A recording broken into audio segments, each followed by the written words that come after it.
Hello, and welcome to boodleAI's first Pro Tips workshop, Going Beyond the Webinar. My name is Mike Alonzo, and I'm the Vice President of Experience for boodleAI, which is really just a fancy way to say I'm here to make sure everyone has a good time. And yes, I do work in my wife's sewing room. Oh, COVID, gotta love it. Before we get started, a real quick overview about why we're here today. So this workshop was actually born out of boodleAI's 54321 pledge, which is really just our commitment to serve and offer more than just technology to the world. So all of the numbers in 54321 represent different ways we support the nonprofit community. So if you're interested in digging a little deeper into our pledge, you can get all the details at boodle.ai 54321. It's got a lot of great stuff, a nice video from our founders talking about the genesis and really how it changing the way our culture is evolving and really important to our evolution. But the four is what actually has brought us all together today. So boodleAI has committed to produce 4 workshops a year that bring together experts from various industries that are kind enough to share their personal tips and tricks in a practical way. So with that, I'd like to introduce today's experts. We have Andy Bookless, CEO of A2P, Otis Fulton, Vice President, Psychological Strategy for Turnkey, Joshua Meyer, Senior Director of Marketing for OneCause. I'm so appreciative of these guys taking the time today to share their pro tactics with us and dig in a little deeper, right? So without further ado, let's get this workshop started with Andy Bookless. Andy, are you ready to talk digital ads? Yep. Thank you, Mike. I appreciate the introduction, and I've been told to be practical, be entertaining, and most importantly, be succinct. So you will have me for the next 9.5 minutes talking about digital advertising and how to get the most out of some of the digital platforms that you might be advertising on.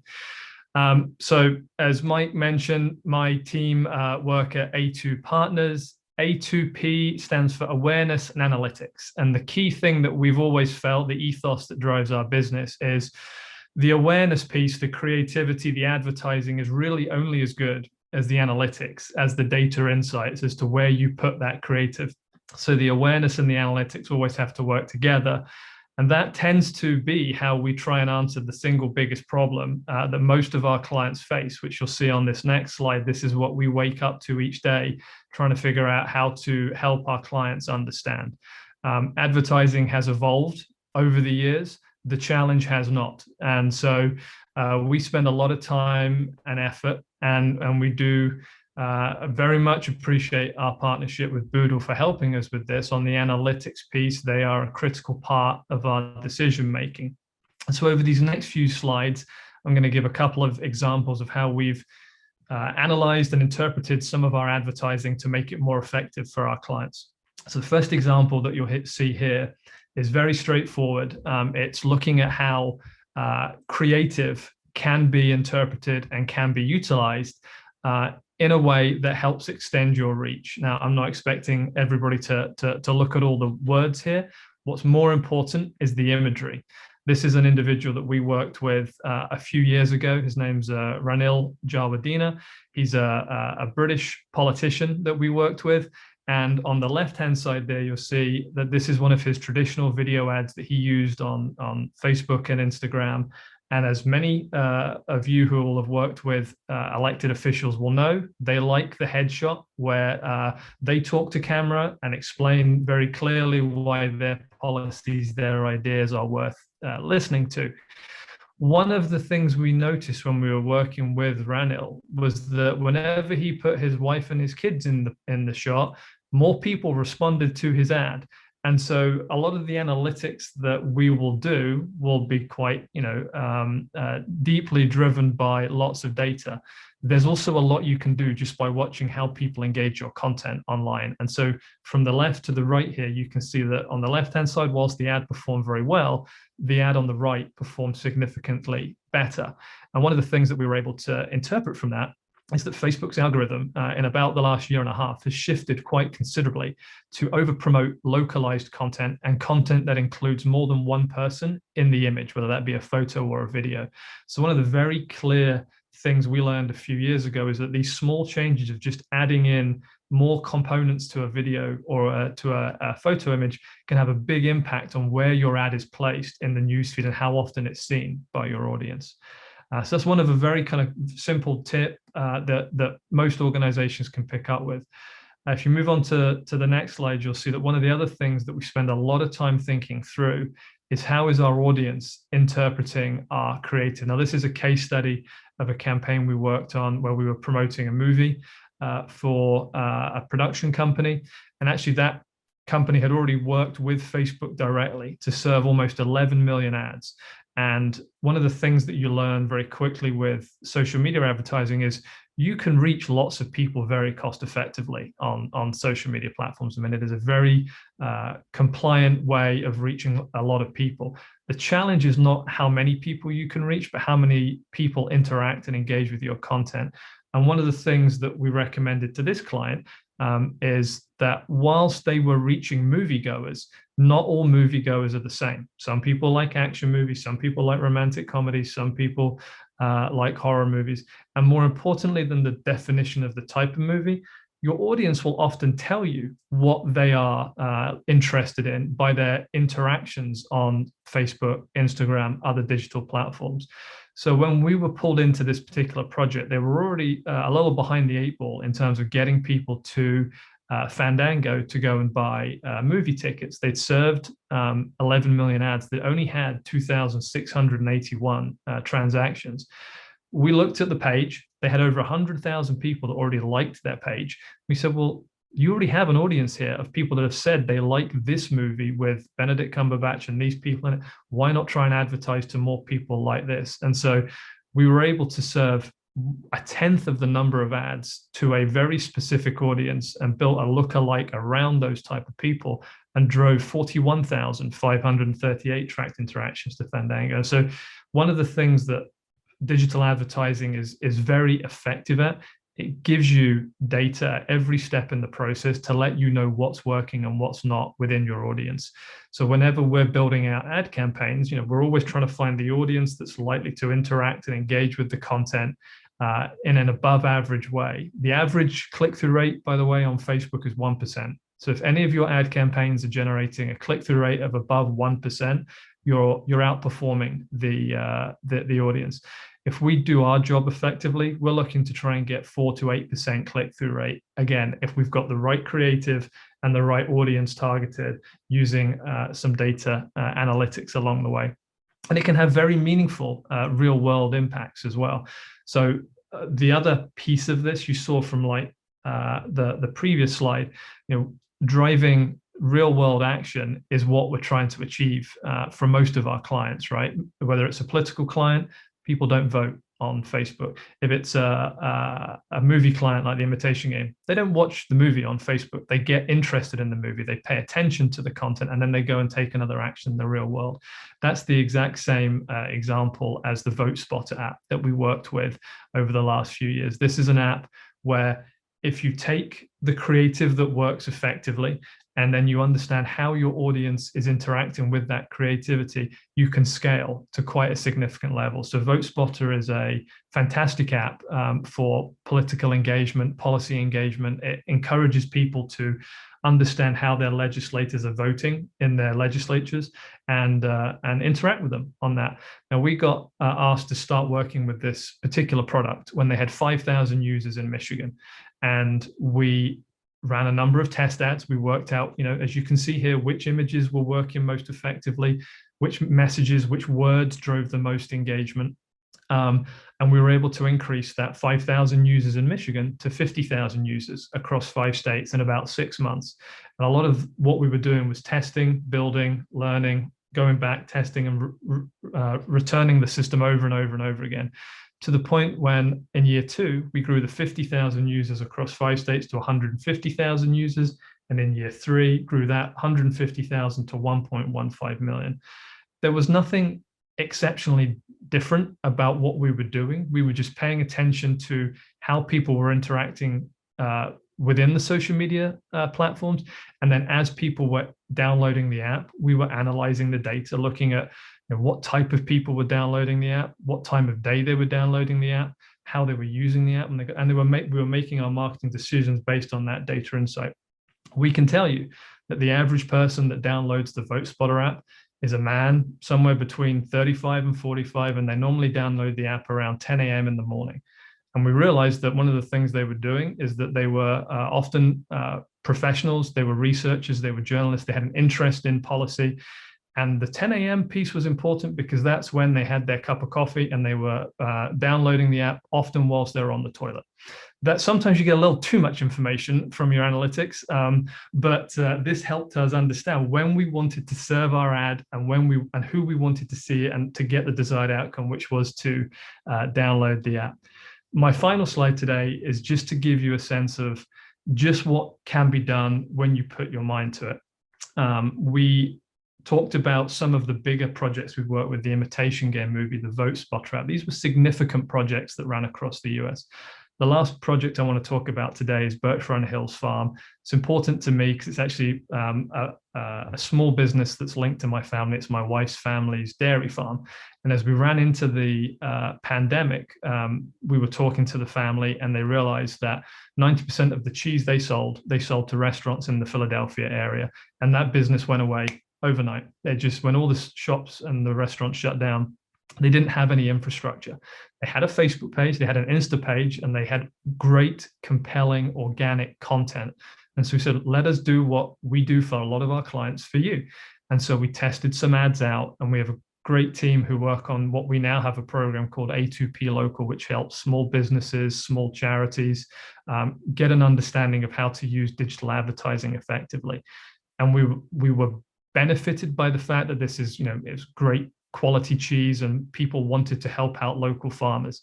At the simplest level, we took their existing content and we geofenced farmers markets so that when people were turning up to the farmers markets, they knew that the farm was going to be there. But then we also helped them build out a landing page which allowed them to deliver cheese to people's doorsteps. They went, as I said here, they went from 10 clicks on their social media accounts before the pandemic to over 10,000 clicks in the last couple of months. And we've actually helped them replace a lot of the revenue they lost from the restaurants. And we've done this a number of times now with smaller organizations that just have traditionally not had the resources to have digital marketing campaigns. So again, kind of practical steps on how you can get the most from your digital advertising. Pay close attention to the creative, test a number of different types of creative and just watch to see which gets the most clicks, the most activity. Spend time thinking through your audience. Facebook has one of the best audience targeting tools in the business, but you also probably have a better insight in your audience than Facebook does. So test which types of people are interacting with your creative on a particular day. And then when you find something that works, that's when you scale it up. And that's when you can really drive some significant successes. So hopefully those kind of 3 steps have given you an insight in terms of how you can get more from your digital ads. I will hand back to Mike now for the other speakers. Fantastic. Andy, I appreciate the insight, the speed, and the toilet humor, because that is a great punchline every time. All right, Otis, you are on deck. Let's go ahead and dig into the psychology of messaging. All right, Andy, that was great. So great. I'm sorry I had to follow you. So there's that. Yeah, I'm going to talk today about writing copy that goes in emails, not just specifically emails. A little bit about me. I'm a psychologist. I've been in the nonprofit world for 8 years. I write all the copy for Turnkey's 40 nonprofit clients now. And writing copy is a process. First I wrote bad copy. Now I write better copy. Next year I'll write better copy than I'm writing now. So that's just the way it works. The philosophy that guides how I write now comes from the relatively new area of philanthropic psychology. It's been around 10 or 15 years. And philanthropic psychology, it talks about a fundamental shift. Supporters aren't giving to you, they're giving through you to make something they care about happen. And that shift really changes the way that you write. So what motivates supporters to respond to messaging? Next one. We used to think it was the motion, how we made supporters feel, and that's still important. It's still important to show the sad dog, but now we know that there's something that's more important. Next one. And that's their identity and the perceived impact that they have by giving to you. So this is how most nonprofits talk. I call it you whatever. We did this, we did that, we were amazing. And by the way, thanks. And we know this raises much more money, what we call you-centric communication. Because of you, all these amazing things happen. Without you, they won't. And again, the research says that this raises much more money. Now, the standard cycle of nonprofit messaging is you ask, you thank, you report, and then you repeat this cycle over and over and over again. And what we find working with our clients is that, just go back to that one, that most nonprofits focus on the ask, but are, generally lousy at thanking. And my first piece of advice is get really good at thanking. Supporters care about the thanking and reporting the most. And, you may be focusing on what they care about the least, which is the ask. Although the ask is important too, they really care about thanking and reporting. So I'm going to give you an example of an ask copy. Next one now. And then we'll kind of dig into what's behind this one. So this is a piece I wrote for National Hemophilia Foundation last year. Subject line: hemophilia families are in crisis. They need your help. Dear Margaret, I'm reaching out to you because you've stood with NHF through thick and thin. Please step forward and make a gift again today. You can make such a difference. You've fought a brutal disease. Now you're fighting two brutal diseases. The coronavirus has hit your people hard. Those suffering from hemophilia are now more isolated than ever. Your gift will protect the people you care about in this crisis. And then because of you, these three specific things will happen. Please make a gift to help hemophilia sufferers and their families when they need it most. And then the button is not donate, but I'll help those in need. And then sincerely, this is from an individual, not some nameless organization. And then the PS says, thank you in advance for being the light in the darkness for hemophilia families. So let's see what's behind this one. Next one. First thing is there are 12 yous in this message. There's no doubt who this is about. It's very you-centric, as I call it. My rule of thumb is 3 yous for 1 use, for 1 us's in each message, the organization. Next one. We ask early in the message, not just at the end. This is a mistake a lot of people make. Most people don't read past the 3rd paragraph. Next one. Because of you, these specific outcomes of the supporters' involvement, it's very, very direct. It's very tangible. And notice there's no partner with us language here. I hate that. Next one. Oh, no, let's just go back. Just kind of somebody. We don't have anything about this on here, but in this message, there are 130 words without the BOY language that'll probably wind up adding to about 150. I never go over 200 words in an email.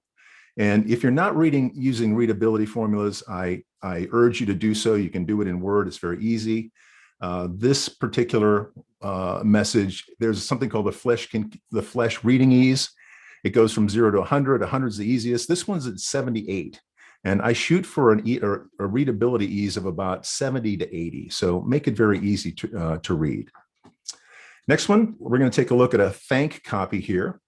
Now, this was the follow-up to people who responded to that message. So, dear Suzanne, the subject, know why you're so special? Dear Suzanne, you, wonderful you. You didn't have to make a caregiver's life easier, but you did.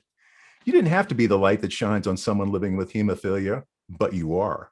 Your gift will be used immediately. It will be used to break the terrible isolation that's being felt by those living with hemophilia and their caregivers right now. Because of you, they will have access to virtual home visits, 24/7 phone support by care staff, and desperately needed telehealth services. That's what makes you so very special. Thank you. And then PS, because of you, someone feels more hopeful and less alone. So let's take a look at what goes on in this one. Okay, the subject, the question mark in the subject line is what copywriters call an involvement device. MRI studies have confirmed that posing a question engages the brain immediately. So I like to use a lot of questions in these subject lines. Next one, again, just happened to be 12 mentions of you a year, which makes this message very you-centric. Next one. This is an important one. The "you didn't have to" language, it emphasizes that the donor has made a choice to contribute. And one of the important components of belief, of building belief in someone, is, or belief in a cause in this case, or mission, is that the individual has supported it of their own free will. So I like to say things like, you didn't have to, but you did a lot. Next one. And then if you remember the ask, it was kind of an urgent. And so the urgency of the request here is matched by the urgency of the response. Your gift will be put to use immediately. And then finally, the PS. The PS is sometimes called by copywriters the second first paragraph, because it turns out that messages aren't read in sequence from beginning to end. The reader skips from the top to the bottom. So putting a powerful line in the PS is really important. What I often do is I write the whole message and then pull out one line that I think is particularly powerful and put it in as the PS, because it's much more likely to be read there. Okay, we've got one more quick thank you. This is a special Valentine for you. Dear Margaret, we know it's June, not February, so why are we sending you a Valentine? Valentine's Day is all about love, but you show your love year-round by supporting the NHS community. Because of you, we can run education programs and put volunteers in all 50 states. You're funding research that will lead to longer, happier lives for people in our community. That's why in June really is a good month to send you a Valentine, because you're someone special all the time. Thank you for being a part of the NHF family, affectionately. Now, I don't have a breakdown of this, but I just wanted to mention it. This is a thank you for being someone, not doing something. Intentionally, there's no call to action here. It's simply a lighthearted thank you intended to remind people of the values that leads them to support National Hemophilia Foundation. You know, these thank you messages, I think of them as little love notes. They say, you're great. And they tell the donor that what they've made happen. And after reading it, if a thank you is, after reading a thank you, if the reader feels good, it's done its job. And, you know, the Valentine in June idea was meant to catch the reader's attention. Valentines are literally love notes. And research has shown that just a single extra thank you to supporters each year results in significantly more revenue. So next one. This is an example of a report, kind of the third leg of the stool. This is from a client, Children's National Hospital. I think it's freaking awesome. Stories of strength made possible by you. There's a whole series that comes out to supporters. Next one. And I'm a donor, and I just love to get these things. And that's kind of the proof in the pudding of how good these reports are. So they've got all these stories about these kids. And again, every time I get one of these, I just love to read it. It's just the perfect kind of a report. Next one.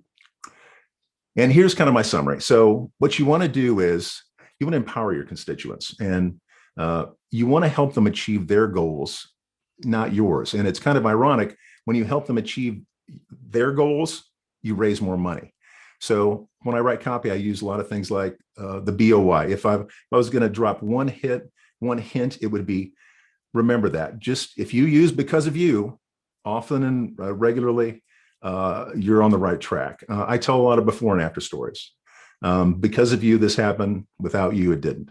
And we tell them why. Tell them why they're needed, and make them part of something bigger than themselves. Psychologists call this an individual's need for connectedness, and connectedness is something that nonprofits can provide to people in spades, and it's hugely rewarding to them. So with that, I will turn it back over to Mr. Alonso. Otis, thank you so much. I like to joke with Otis about his voice, because I really feel like I could get lost in it for hours. Who thought writing emails would be so in-depth and awesome? And typically Andy, he comes off pretty good too, because he's got the British accent of intelligence, but you guys are killing it. You're making it a little tough on Joshua. Before we kick off with Josh, just a reminder to the audience, questions are open. We will have a Q&A after Joshua wraps up his talk. And so go ahead and drop in any questions you have specific to Andy, Otis, or what Josh is about to say. And we'll do about a 20-minute roundtable after we're good. So all that being said, Josh, last but not least, let's talk text. Are you ready? I'm ready. Let's do it with this Right. muddled, I guess, Midwestern / East Coast accent. We'll see. We'll see how I stand there. I think we're going to fire off a poll there, right, Mike? We're going to sort of do a little bit of engagement. So you all should have a poll, should have just popped up. And we just want to poll the audience here, right? So the question we're asking here is, how are you using text messages to communicate with your supporters today? And you can only pick one response here. So if you're picking, if you multiple answers apply, pick the one that you're using most frequently, right? So it's using text messages to share frequent updates, to send personalized thank yous, which Otis just talked about the importance of those, support special events and campaigns, share advocacy and volunteer opportunities, or we're not using it at all. And if you're not using it at all, don't worry. We're going to talk about how you can start a text messaging initiative within your organization. So go ahead and put in your response. And then Mike and Jack, I think we might be able to see the responses here. Or Mike, if you want to read them. Oh, here we There we go. go. I believe All everyone right. should be seeing it. There we go. So we have a handful of people doing them with frequent updates, a handful of people doing thank yous, a couple using them for events, and a lot of people not using them at all. So that's great. So we're going to give you some tips and on how to start a text messaging campaign and sort of the importance and some things to consider as you're engaging your donors and supporters. So we'll slide back over to the slides here. And can everyone see them? I think we're good. I can see them. So hopefully that means you can see them. The first thing I wanted to start off here with is just a stat, right? The average person checks their phone every 12 minutes. I think that must mean I'm not average because I feel like I have my hand in my phone every couple minutes. And along those lines, when you're looking at text messages, right, 90% of text messages that are sent are opened and read within 3 minutes of it being delivered into the phone, right? 90%. And that number goes up to 98% for overall open rate. And you sort of compare that to email campaigns where, you're lucky, you're at least here, in our office, it's, roughly 20%, 30%, if it's above 30%, it's a really good email send in comparison to sort of that text messaging where you're at 90+%. It just becomes a really great tool. Obviously, there's some limitations around that and some guidance around that, but it's a very powerful tool to engage your donors. We'll go to the next slide.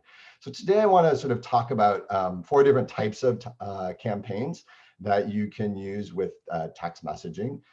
So events, and we're going to actually dive into a couple of these with some case studies. So I'll breeze over a couple of them, spend a little bit more time here, and then we'll sort of wrap up here at the end with a couple of case studies. So events, both promotion and registration of events, right? So you can use text messaging both before, during, and after.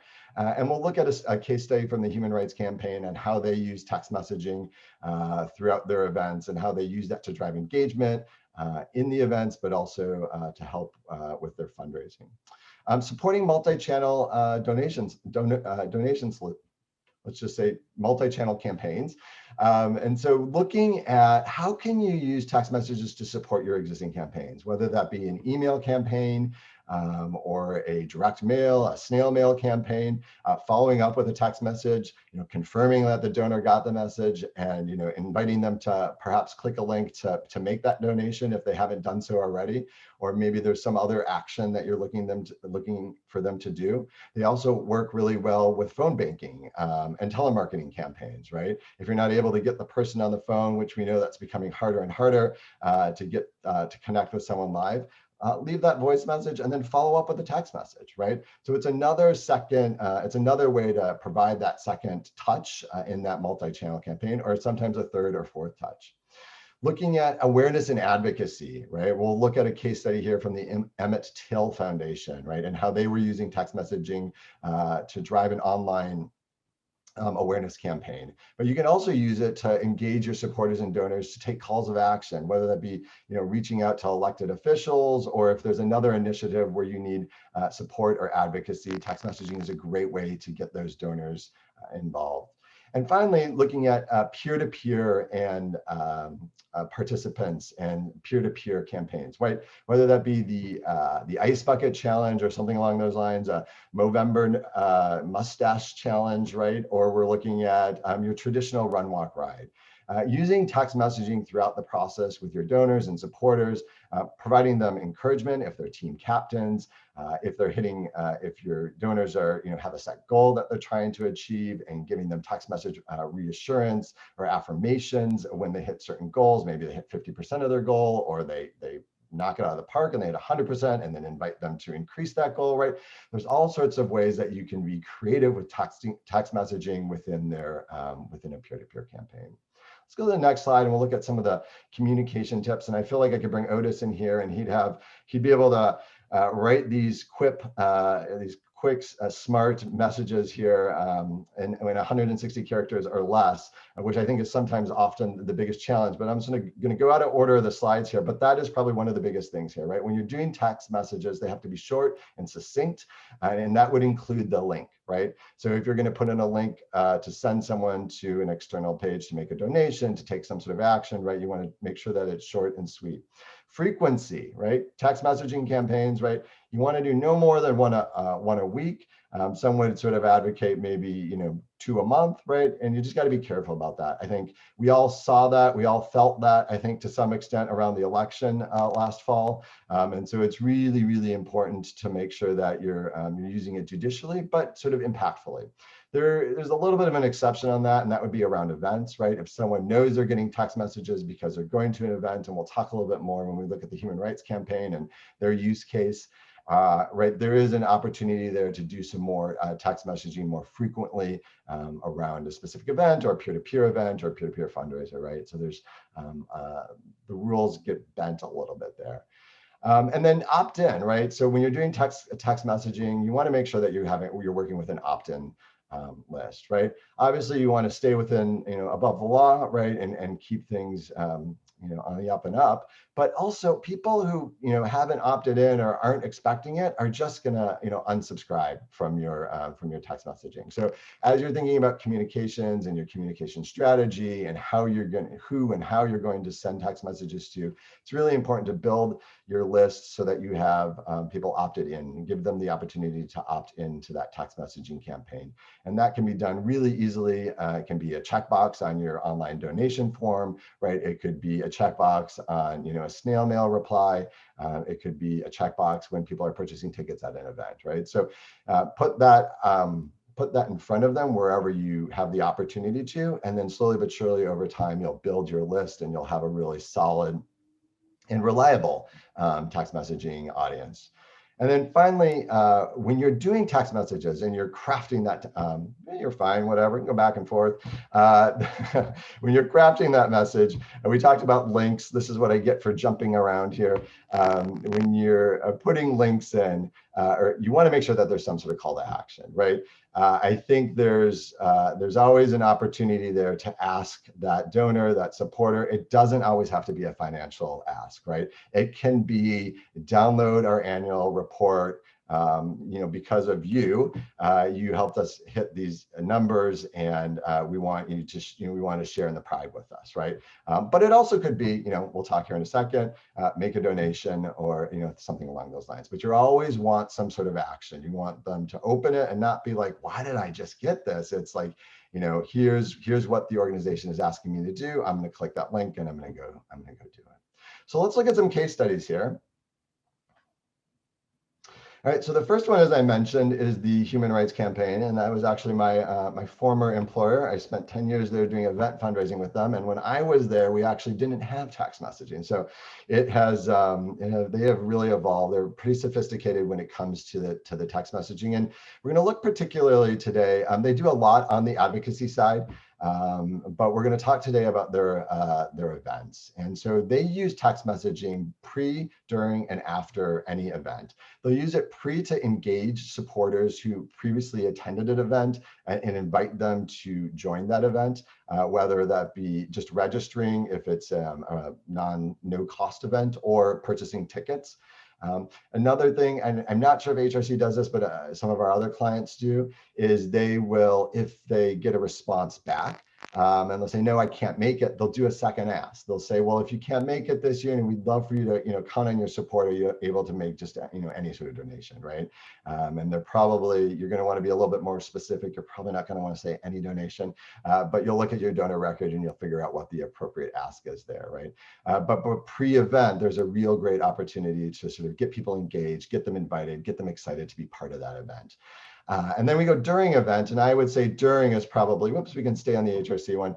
During event, and I say during, it's not necessarily just that 2, 3, 4 hours that the event is happening, but I would say 24 to 72 hours before the event, right? There's an opportunity to engage people, right? Get them excited, share information if there is relevant information about the event they need to know. If you're running some sort of auction, right, and it's an online auction, get them in that auction, get them bidding in that auction, and sort of really driving the excitement and your proceeds in that event.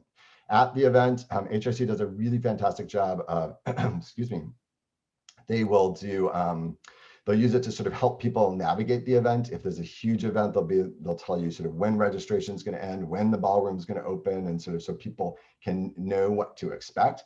And then they'll also do a live appeal. And I think one of the things they do really well is when they do their live appeal, they'll actually send an outbound text message to all the attendees or everyone whose phone number they have.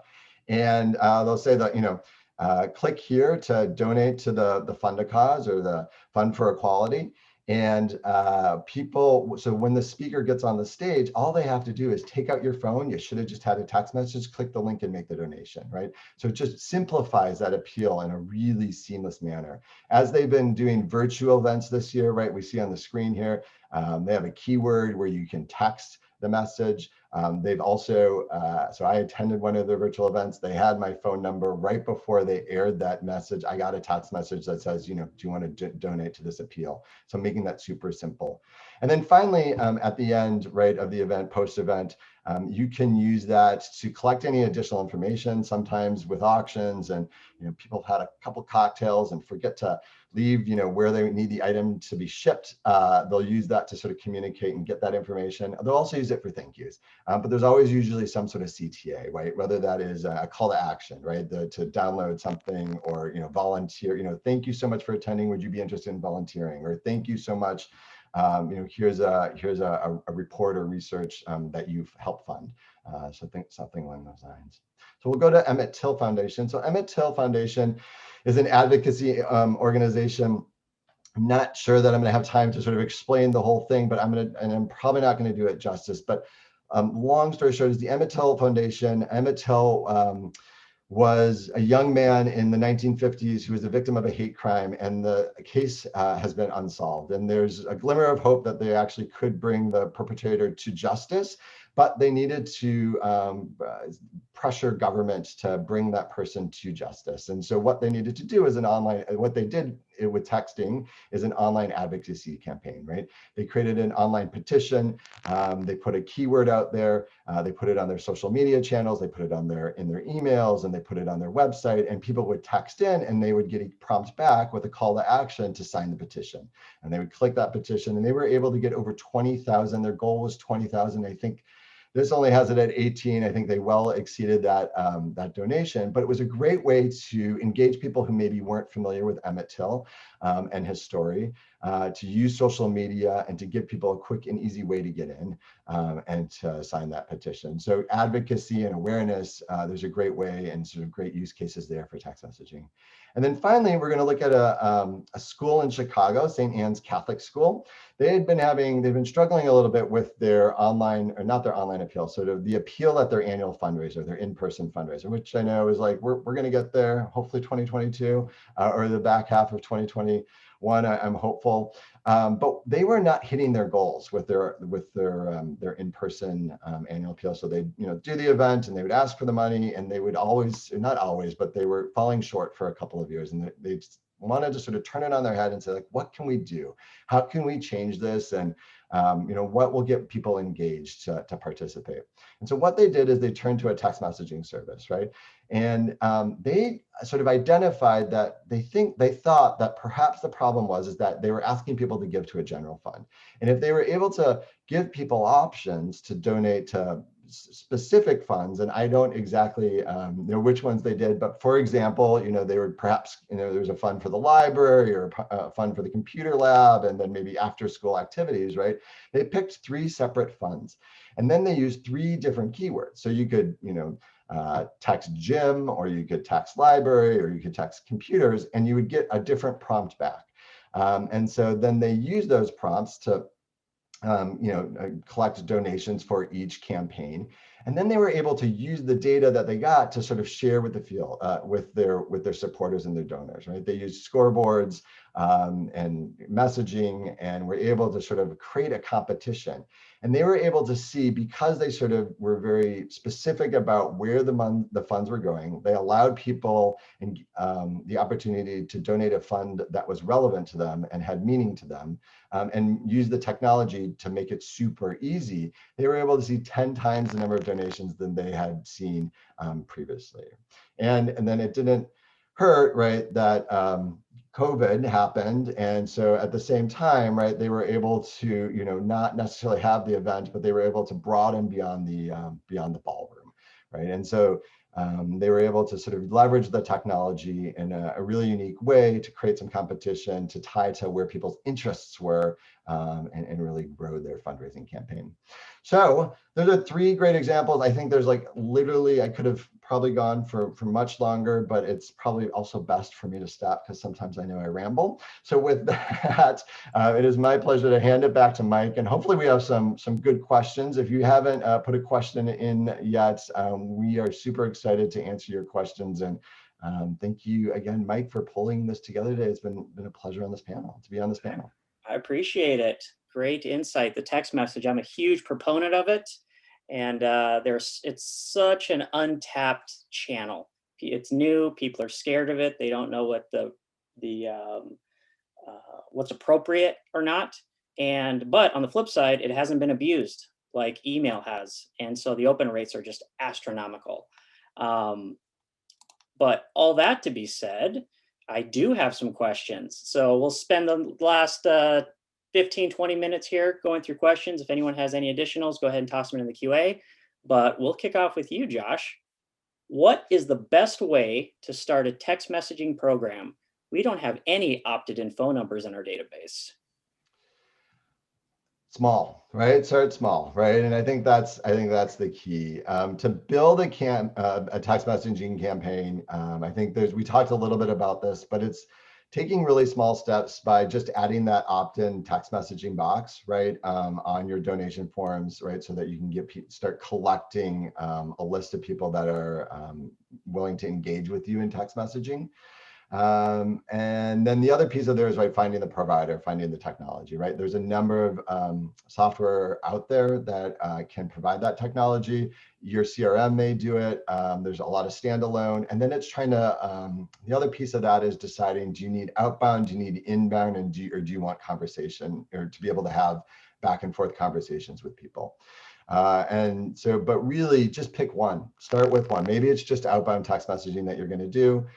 Add the checkbox, build that list, and then just as Andy was saying, test, see what works, see where your engagement is. And the final thing I would add is make sure that when you're texting, make sure, just like you would do with email, and just like Andy talked about with ads, segment, right? Make sure that the message is relevant for the person. If you're hosting an event in Houston, it probably doesn't make sense to text someone in Minneapolis, right? And so just making sure that the messaging that you're doing is relevant. Yeah. Fantastic. All right, we have another question. Looks like this one's for you, Andy. Where would you recommend a small organization start to learn more about Facebook analytics?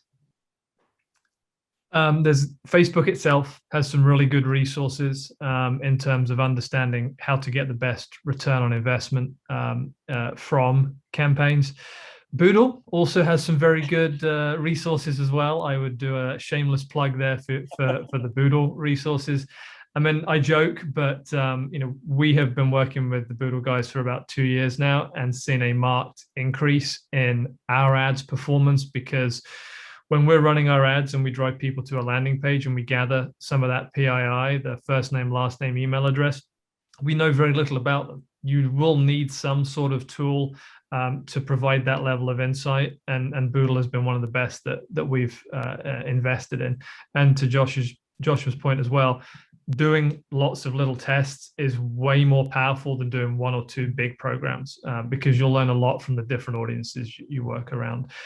So I would say the best way to learn about how to get more out of Facebook analytics is to get started with it. There are hundreds of thousands of blog posts and how do's and can do articles. I would ignore most of those and learn by doing. That tends to be the way that I think you will you'll learn the most. Awesome. Fantastic. Otis, being you-centric makes sense, but what other messaging pitfalls should I avoid? Avoid the temptation to overeducate your supporters. They really don't care how the sausage is made. You waste a lot of time trying to tell them, and that's good news because you don't need to convince them. I know why people do it, because they think they have to convince them that they're a worthy organization to support. We had a client once who came to us. They were an organization that removed cataracts and eye things from people in the third world for free. And all I talked about was the freaking doctors. And I said, it's your supporters that are removing the cataracts, the doctor's holding the scalpel. And they changed the way that they address that to great benefit.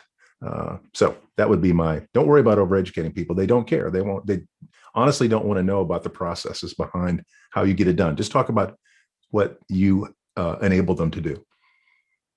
Good. We got another text messaging question.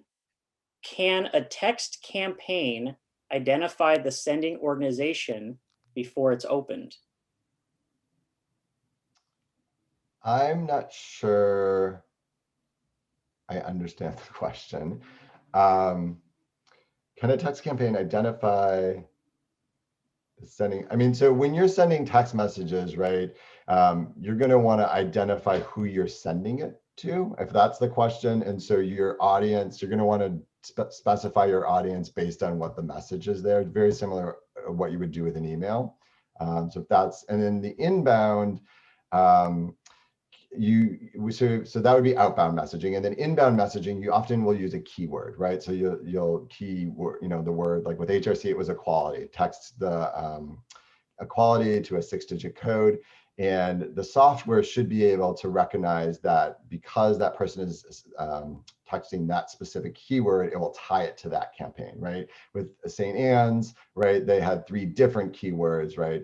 I think the examples I used were gym and computer and library. So you texted gym to that 6-digit keyword, and then the campaign, the software will be able to match it up with the right campaign and then send the person to the right, the landing page to make the donation. Yeah, so we actually have a little clarifying follow-up to that. It's really what would show up on the caller ID on the app. Yeah, so who's it coming from? Yeah, that's a great question. So it really depends on the provider and sort of what you're looking for, or how it's set up, right? In some cases, it's a 6-digit code, right? And those 6-digit codes are actually pretty expensive. So many providers will share that 6-digit code with their client base. But so what the key differentiator there is the keyword. And then some are using the long 10-digit codes. And I believe, that can be a little bit specialized based on the organization. But again, that just sort of depends on the provider, how things are set up. So there's different variations and combinations depending on sort of what avenue you head down. Yeah, from my experience, I've definitely seen that 6-digit number is typically the sender. So luckily, because the text message is so clear as part of being received, it's pretty obvious who it's from typically. So I guess that just speaks to the conciseness of sending the text message. Yeah. More text messages. People are getting excited because no one uses it apparently. Can you address age? What have you found with texting and older donors? So, that's I don't have a study. I should have a data point on that. And I apologize that I do not have that at my fingertips. But I think what I would say is in the middle of COVID, my 90-year-old grandma got her first iPhone, and we were texting with her because we couldn't visit her, right? We even got her on FaceTime. And then you have my mother, who's, you know, well, I shouldn't share her age online, but you know, she's, you know, she's in prime, like, you know, she's past, she's collecting Social Security, and I'm so in trouble, is all I got to say right now. And she's text messaging, and she actually, because I was working at HRC, she gets HRC text messages and she engages on them. It's going to vary from audience to audience, right? And I think that's one of those things where you need to test and learn and figure out what's going to make the most sense.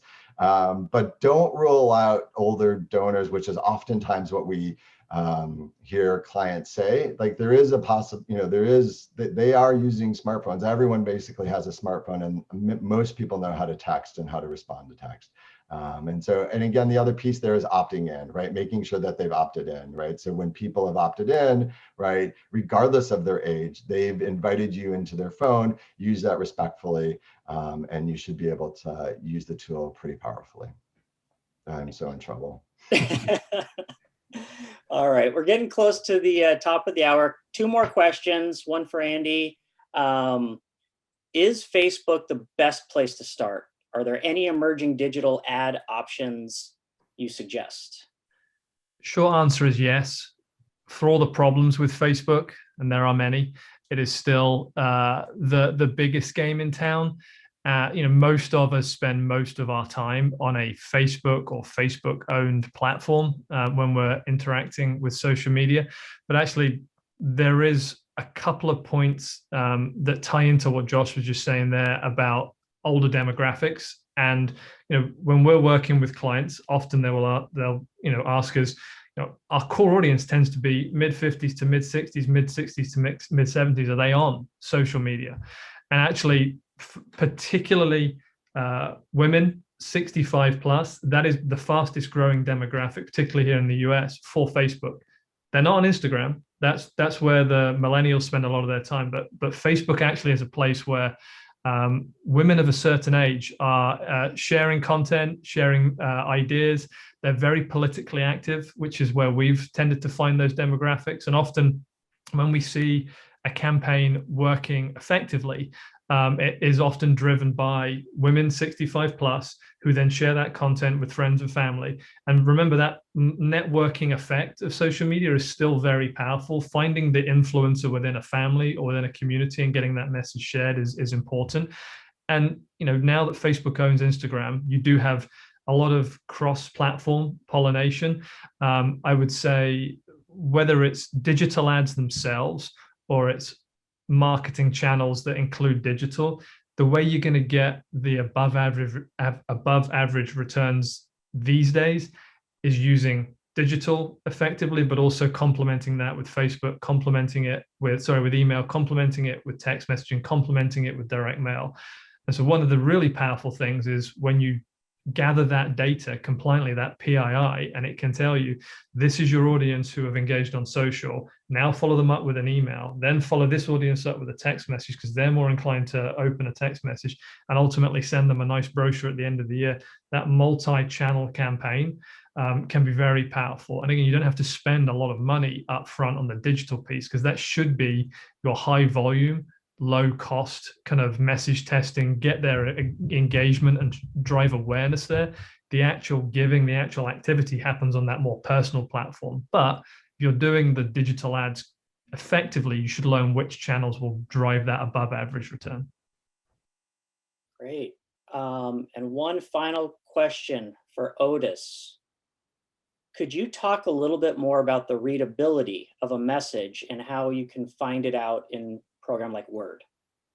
Yeah, you know, I won't take a lot of time. It's very easy. You've got to go to your settings in Word, and then it comes up after you do a spell and grammar check.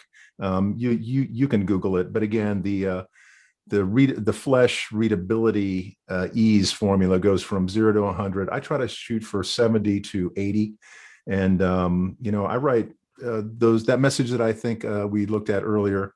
Was written at the 4th or 5th grade reading level. So again, that's what I try to write. Particularly with a long piece of copy, you want people to be able to get through it very quickly. And so, you know, paying attention to readability formula is a really good idea. Perfect. Awesome. Well, guys, I appreciate